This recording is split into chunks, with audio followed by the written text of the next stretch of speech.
5, 4, 3, 2, 1. On air.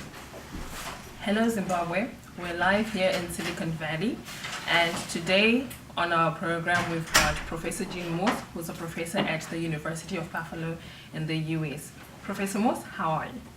I'm doing fine today. Alright, so today I'm going to ask Professor Morse a couple of questions. Professor Morse has been in collaboration with Zimbabwe for a very long time, so maybe you can tell us a bit about your work that you've been doing with Zimbabwe in terms of the collaborations that you've been doing. Yes, so we've started this program about 15 years ago, working between the University of Buffalo, which is in New York State, and the University of Zimbabwe in Harare. And the program has been funded by the National Institutes of Health to train scientists to do HIV research in Zimbabwe. Okay, so Professor Morse was also involved in the Zimbabwe International Nanotechnology Center. Tell us how that came about. The interest in nanotechnology really grew out of an appreciation of that many patients in Zimbabwe that have HIV also have tuberculosis, and that many of those medications are too toxic over time to take for a long period of time, and bringing in the field of nanotechnology allows the drugs to be reformulated so that patients can take more targeted medications for both HIV and tuberculosis.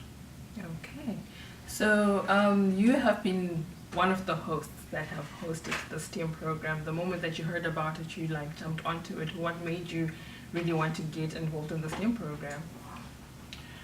We felt that building the STEM program, building a connection with the training program that we've had over the years was important, because now that time has gone by, we're already envisioning the next generation of graduate students and young faculty, and we're hoping that the STEM program will spark an interest in many of the fields that are very much needed so that research can be done in these areas. Okay.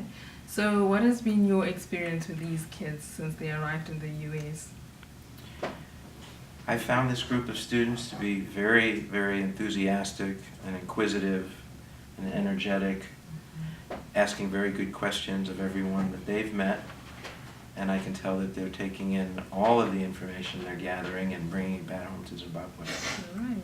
So what plans do you have for making this program become more, so that it doesn't stop, making sure that it continues, it perpetuates for the next couple of years to come?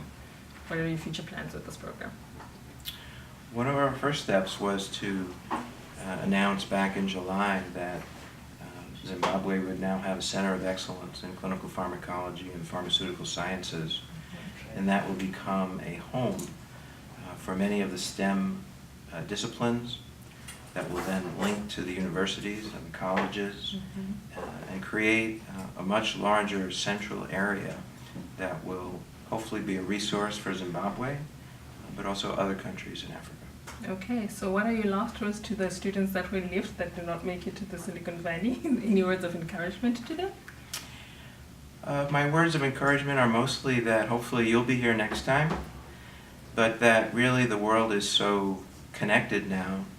We can do many of the discussions that we've had while the students have been here over WebEx type of linkages, but we're hoping to actually increase the number of these types of trips because we feel that it's very valuable once you see something face-to-face, meet individuals, hopefully meet new mentors that will join the program, and that will make the entire program grow.